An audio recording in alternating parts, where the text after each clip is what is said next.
The music inside the wedding hall was loud enough to shake the crystal glasses on the tables, but the moment the black SUVs stopped outside, the entire atmosphere changed. People turned. Conversations slowed. Even the waiters paused. Kevin Adami frowned slightly as guests near the entrance began whispering to one another. "Who's arriving?" his fiancée asked, adjusting the diamond bracelet on her wrist. Kevin barely looked up from his phone. "Probably another politician trying to show off." Then the first bodyguard stepped out, tall, expressionless, black suit, earpiece. Then another followed, and another. The murmuring inside the hall instantly became louder. Kevin finally lifted his head. The back door of the last SUV opened slowly. A pair of black heels touched the ground. Then she stepped out. Kevin's entire body froze. Sonia, no. There was no way that was Sonia. The woman he remembered used to avoid eye contact whenever people stared at her. She used to hide inside oversized dresses and nervous smiles. But the woman walking toward the hall looked untouchable. Her bright navy blue gown wrapped around her figure elegantly. Her makeup was soft but flawless. Diamond earrings shimmered beneath the Lagos lights as camera flashes exploded around her. The hall doors opened wider. And then he stepped out behind her, tall, cold, sharp black suit. A dark, intricate tattoo curled from beneath his collarbone up the side of his neck before disappearing behind his ear. The whispers immediately changed. "My God, that tattoo? Is that Kang Min-yi?" Kevin felt his throat tighten. Because even in Lagos, people knew stories about Kang Min-yi, the Korean billionaire, the ghost investors feared, the man powerful enough to destroy companies without ever raising his voice. And somehow, Sonia was standing beside him. Min-yi calmly placed one hand against Sonia's lower back as they entered the hall together. Not possessive, protective. Kevin's fiancée leaned closer. "Wait, is that your ex?" Kevin didn't answer, because Sonia had finally looked directly at him. And the smile on her face wasn't bitter. That hurt even more. It was calm. Like she had completely survived him. 3 years earlier, Sonia Johnson had believed Kevin Adami was the best thing that ever happened to her. Back then, she still laughed loudly without covering her mouth. She still believed love could survive embarrassment. She worked from a tiny fashion studio in Lagos, sewing custom dresses while Kevin built his startup business. Most nights, she stayed awake helping him organize presentations while he slept on her couch. "You know you don't have to do all this," Sonia told him one night. Kevin looked up from his laptop and smiled. "When I make it big, I'll spoil you for the rest of your life." She believed him. She always believed him, even when his friends laughed at her weight during parties, even when women stared at her with pity, even when Kevin slowly stopped posting her online. At first, the insults were subtle. "Look prettier if you lost a little weight." Then, "You should stop eating late at night." Then, "Do you know how important image is for successful people?" Sonia tried. God, she tried. She downloaded workout apps. She skipped meals. She cried inside dressing rooms after trying on clothes. But nothing was enough. And the more Kevin's business grew, the colder he became. The breaking point came during a luxury dinner party celebrating Kevin's newest investors. Sonia spent 2 days making her dress. 2 whole days, she walked into the restaurant terrified but hopeful. Kevin barely glanced at her. "You're wearing that?" he asked. Sonia's smile faded slightly. "I made it myself." One of Kevin's investors laughed quietly. Kevin sighed. "Can you at least try to fit the environment?" The table went awkwardly silent. Sonia swallowed hard. "What does that mean?" Kevin leaned back in his chair and then he destroyed her. "Look around, Sonia. Do you see the kind of women successful men marry?" Her chest tightened instantly. "Kevin, no, seriously, I've tried being patient." Humiliation burned through her body. "You're too comfortable looking like this." Nobody spoke. Nobody defended her. Kevin's voice became sharper. "I can't keep pretending it doesn't matter." Sonia stared at him like she no longer recognized the man sitting there. "Are you really saying this right now?" Kevin laughed once under his breath. "You want honesty? Fine. I'm embarrassed bringing you into rooms like this." Her eyes immediately filled with tears. One of the women at the table looked away awkwardly, but Kevin kept going. "The wedding is off." Everything inside Sonia shattered. She stood slowly. Her hands trembled. "You promised you loved me." Kevin looked irritated now. "I did. But love isn't enough when someone refuses to improve themselves." That sentence followed Sonia for years. She ran out of the restaurant before anybody could see her fully break down. Rain poured heavily outside, cars rushed past, and Sonia cried so hard she could barely breathe. By the time she got home, social media clips from the dinner had already started spreading. People laughed. People mocked her. Strangers debated whether Kevin was wrong for leaving her. Sonia stopped opening her phone. For weeks, she barely left her apartment. Food containers piled beside her couch. She ignored calls from friends, ignored her mother, ignored the world. Sometimes she stared at herself in the mirror and heard Kevin's voice repeating endlessly, "I'm embarrassed bringing you into rooms like this." One afternoon, Sonia's aunt from Seoul called unexpectedly. "I heard what happened," her aunt said gently. Sonia wiped her face quickly. "I'm okay." "No, you're not." Sonia stayed silent. Her aunt continued softly. "There's a fashion internship opening here in Korea. It's temporary, just 6 months." Sonia asked weakly. "You need a new environment." Sonia almost refused, then she glanced around her dark apartment. Every corner reminded her of Kevin, every memory hurt. So 2 weeks later, Sonia boarded a plane to Seoul with one suitcase and a completely broken heart. The first months were miserable. Nothing felt familiar. The language barrier exhausted her. People moved too quickly. The city felt cold. At work, Sonia avoided mirrors again. She convinced herself nobody wanted her there. But slowly, things began changing, not magically, not overnight, slowly. She started taking walks after work, then gym sessions, then healthier meals. Some days she failed. Some nights she cried. But for the first time in years, her changes were no longer about Kevin. They were about survival. One rainy evening, Sonia stayed late at the design studio before finally heading home. Streets were nearly empty. Thunder echoed overhead. Then she heard shouting. A man stumbled violently out of a dark alley, blood stained his white shirt. Another group of men rushed after him. Sonia froze instantly. The injured stranger suddenly grabbed her wrist. His grip was strong despite the blood running down his side. "Please," he said quietly. "Don't scream." The side of his neck became visible beneath the rain. Black ink, serpent scales, dark intricate patterns crawling toward his jaw. Dangerous, beautiful. Terrifying, the approaching footsteps grew louder. Sonia looked between the stranger and the alley. Then, against every logical instinct in her body, she pulled him toward her apartment building. "Come on."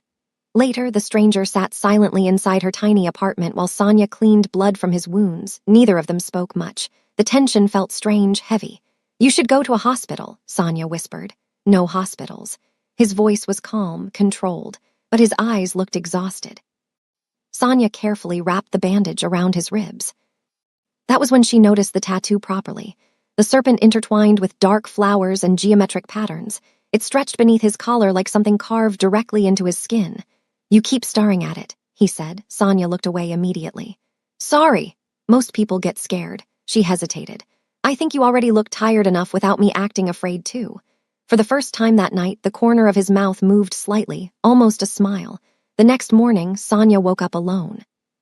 The stranger was gone. Only one thing remained, a black business card. No title, no company name, just a name, Kang Min-yi, and a phone number. Sonia almost forgot about him until 3 days later, a black luxury car stopped outside her workplace. Employees immediately rushed toward the windows. "Oh my God, that's him." "Min-yi is here." Sonia frowned slightly. Then Min-yi stepped out, perfect black suit, expression cold, tattoo partially hidden beneath his collar. Every employee bowed slightly as he walked inside. Sonia stared in confusion. Her manager nearly panicked. "Mr. Kang, welcome." Min-yi ignored everyone else. His eyes locked directly onto Sonia. "You left before I could thank you." Entire room became silent. Sonia suddenly understood this wasn't just some businessman. This man terrified people. Min-yi stepped closer. "You saved my life." Sonia lowered her voice immediately. "What exactly do you—" Dangerous calm entered his eyes. Nothing simple. Sonia should have stayed away from him after that. Every instinct warned her to. But Min-yi kept appearing in her life. Sometimes a car waited outside her office after work.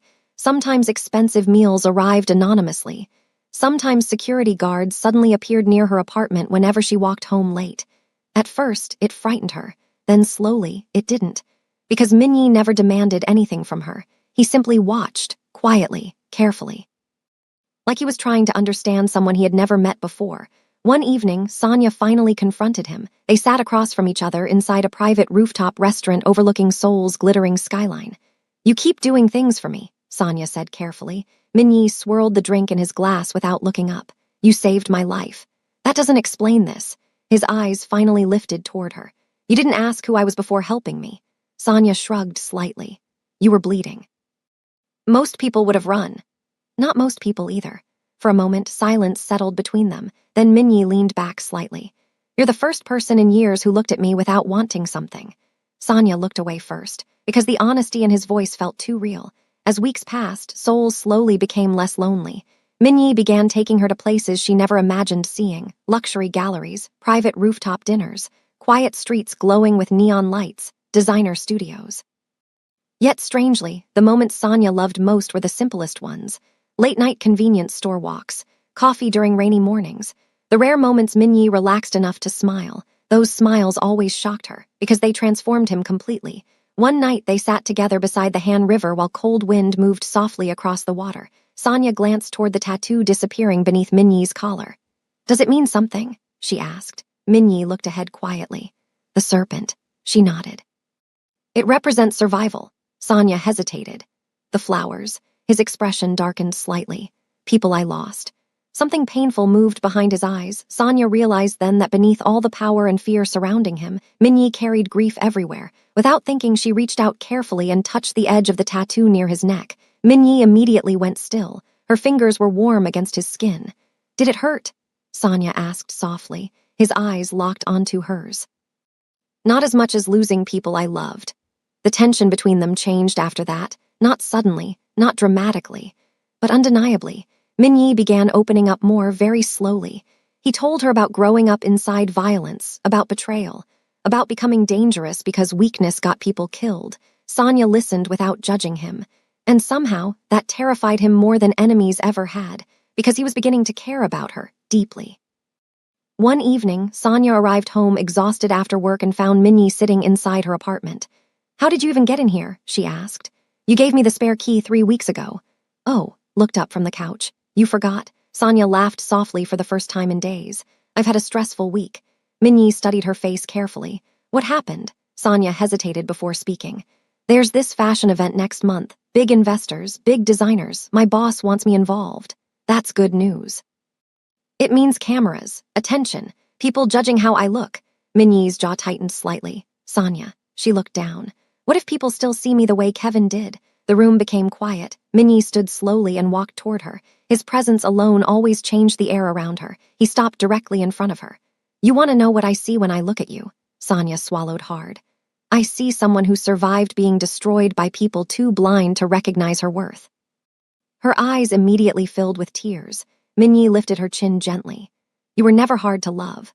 That sentence broke something inside her, not painfully, healingly. And before Sonia fully realized what was happening, Minyi kissed her, slow, careful, like he was terrified she might disappear. Sonia kissed him back instantly. For the first time in years, she didn't feel ashamed of herself. Months passed. Sonia's confidence transformed completely. Not because she became thinner, not because she looked different. Because she finally stopped hating herself. Her designs began gaining attention across Seoul.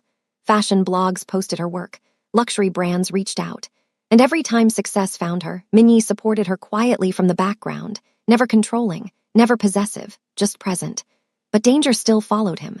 One night, Sonia attended a private corporate dinner with Minyi. The room overflowed with wealthy businessmen pretending not to fear him. Sonia noticed how everybody watched Minyi carefully. Like one wrong sentence could ruin lives. During dinner, one executive glanced toward Sonia dismissively. "This is the woman distracting Mr. Kang lately." The table went still. Sonia immediately sensed the shift in atmosphere. The executive smirked. "I expected someone more impressive."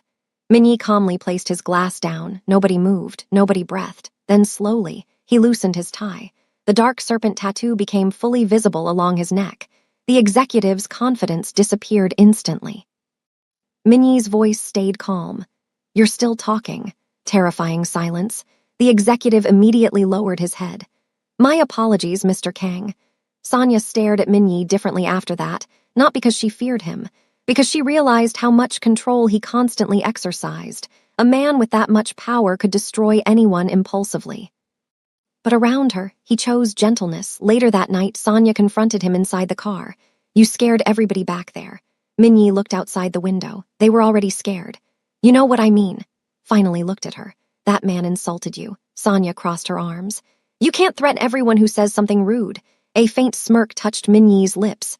"Yes, I can." Sonia rolled her eyes, then unexpectedly both of them laughed. It was small, soft, but real. And in that moment, Sonia realized she had fallen completely in love with him. A year later, Sonia's younger sister called from Lagos crying. "Mama's been asking about you every day," her sister whispered. Sonia sat quietly beside the large apartment windows overlooking Seoul. I know. She wants you home for my wedding. Sonia's chest tightened immediately because Kevin would be there. Everybody important in Lagos would be there. All the people who watched her humiliation online. Her sister lowered her voice. Come home.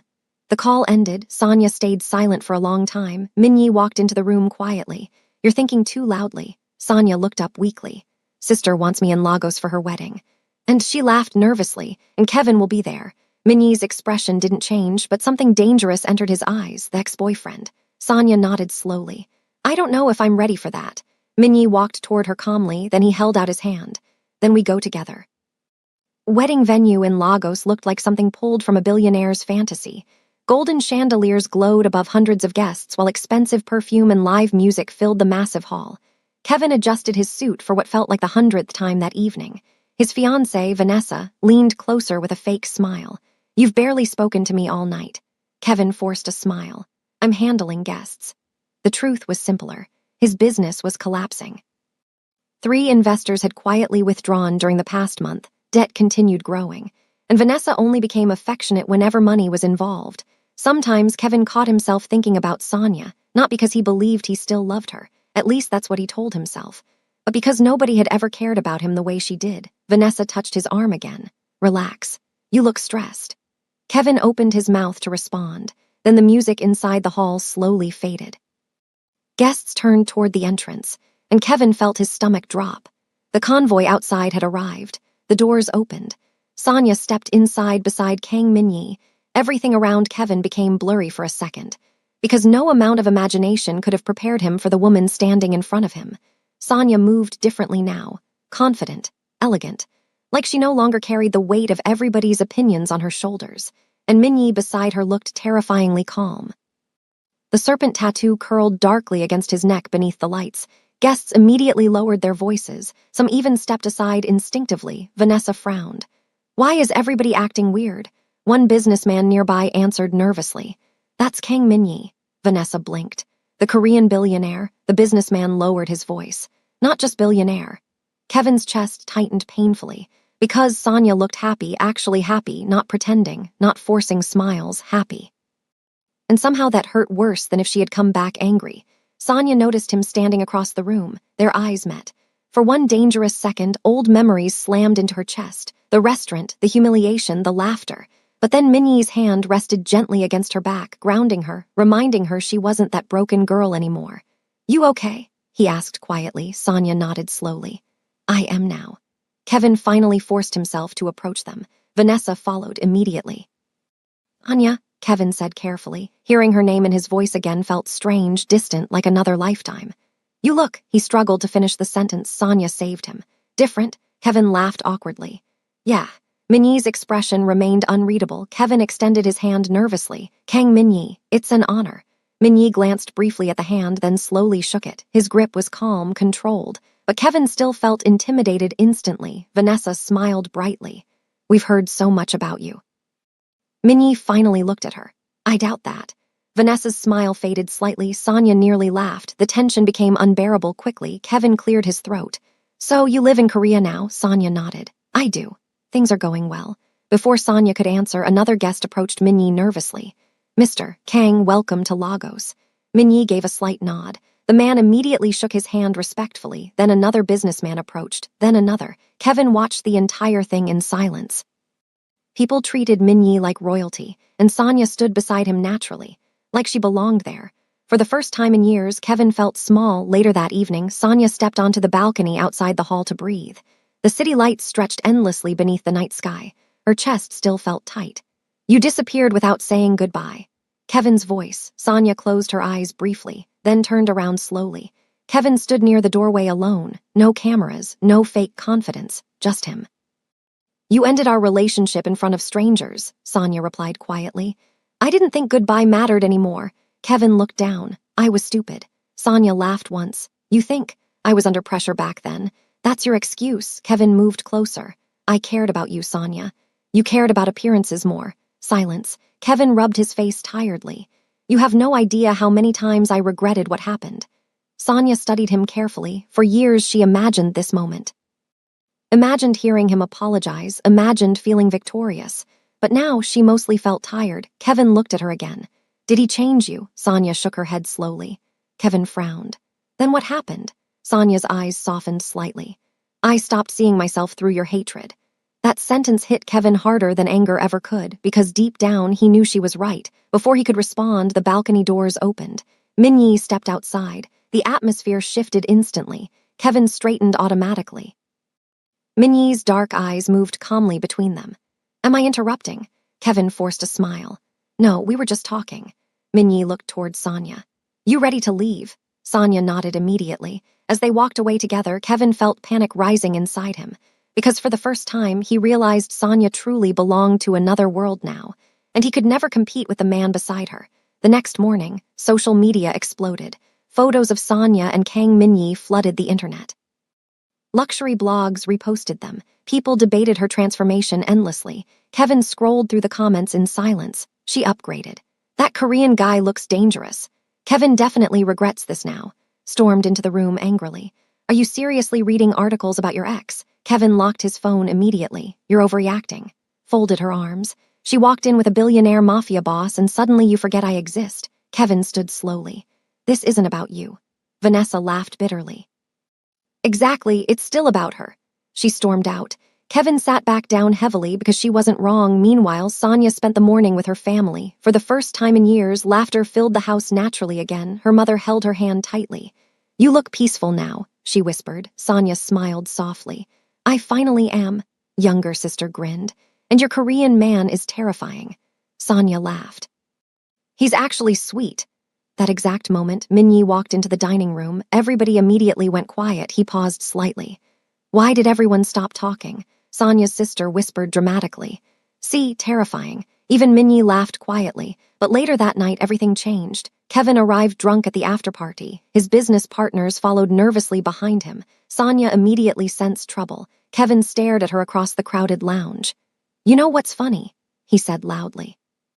Several conversations stopped instantly. Vanessa grabbed his arm. Kevin, stop. He pulled away. Everybody's acting like she became some queen overnight. Sonia's expression hardened. Minyi stood silently beside her. Kevin laughed bitterly. You can wear expensive dresses all you want. The room became painfully quiet. But underneath all that, you're still the same fat girl. Sonia froze. Every old wound reopened instantly. The humiliation, the shame, the years of hating herself. Vanessa covered her mouth. Several guests looked horrified. Then Minyi moved. Not violently, not loudly. He simply stepped forward slowly and loosened his tie. The serpent tattoo darkened visibly beneath the lights. Kevin's drunken confidence vanished instantly. The entire room felt colder. Minyi stopped directly in front of him. His voice remained calm. Repeat that. Nobody inside the lounge moved. Nobody even breathed properly. Kevin stared directly at Minyi, but the alcohol confidence draining from his face was obvious now. Because standing this close to Kang Minyi felt different from seeing him across a ballroom. Up close, Minyi's calmness felt dangerous, controlled, like violence was something he never needed to announce. Kevin swallowed hard. Vanessa immediately stepped between them. He's drunk, she said nervously. He doesn't mean it. Minyi's eyes never left Kevin. He said it. Serpent tattoo curled darkly against Minyi's neck as he tilted his head slightly. Sonia could already see panic spreading through the room. Several businessmen quietly moved farther away. One whispered softly, Kevin is finished. Sonia stepped forward quickly before the situation escalated further. Min-Yi. His eyes finally moved toward her, and instantly some of the coldness disappeared. Sonia gently touched his arm. It's not worth it.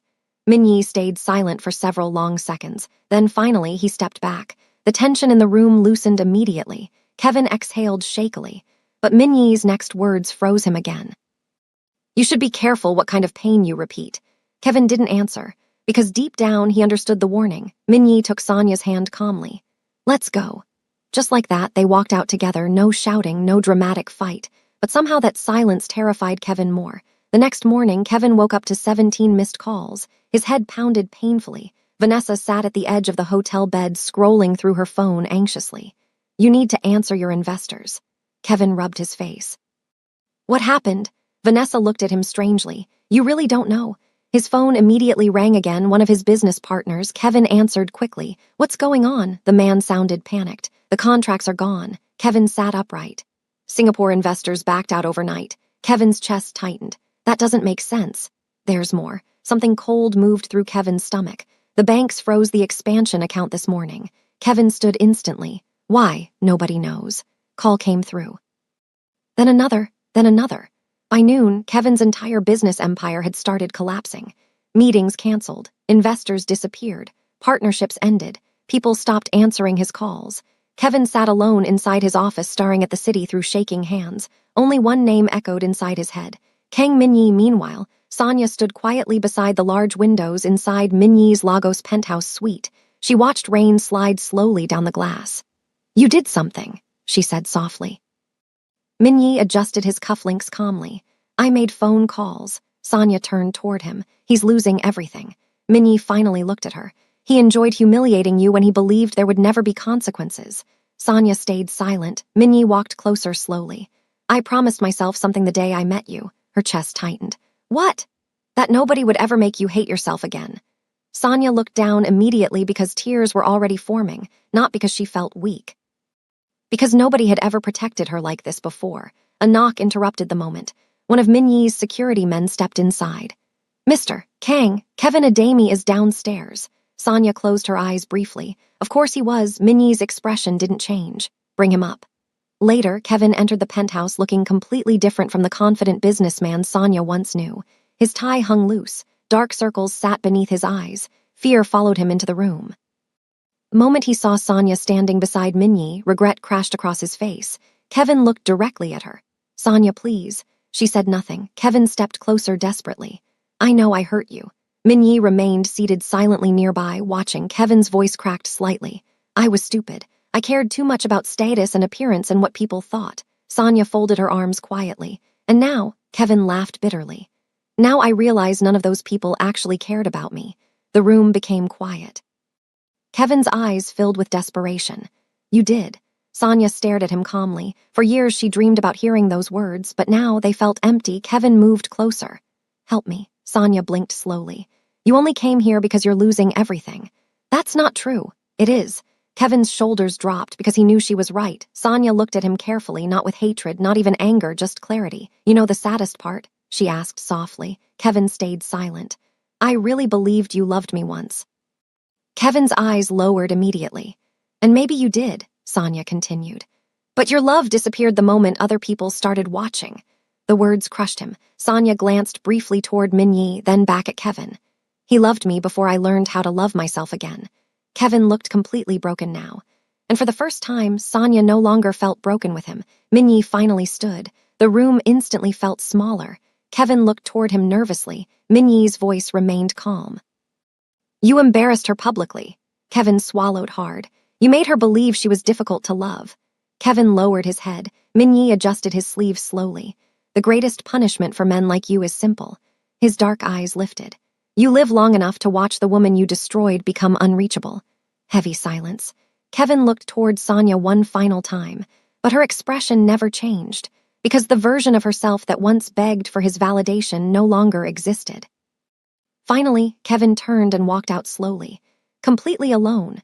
Hours later, Sonia stood beside Minyi at the private airport. The massive jet waited beneath the dark Lagos sky while security guards loaded luggage nearby. Warm wind moved softly through Sonia's hair. She stared quietly at the city one last time. The same city where she once cried herself to sleep believing she would never be enough. Minyi stepped beside her. Regrets? He asked softly. Sonia smiled slowly. For the first time in years, the smile reached her eyes completely. Only that I didn't leave sooner. Minyi's hand slid gently into hers, and together they boarded the jet. Far below the runway lights, Lagos continued glowing endlessly into the night. But Sonia no longer felt trapped there, because she finally understood something Kevin never did. Her worth had never depended on who chose her. The jet engines roared to life. And as the aircraft disappeared into the dark sky beside the man who loved her without conditions, Sonia felt something she hadn't felt in years. Peace. If you enjoyed this story, don't forget to like the video, subscribe to the channel, and comment below telling us what you would have done if you were Sonia. And if you want more emotional mafia romance stories like this one, stay tuned for the next video.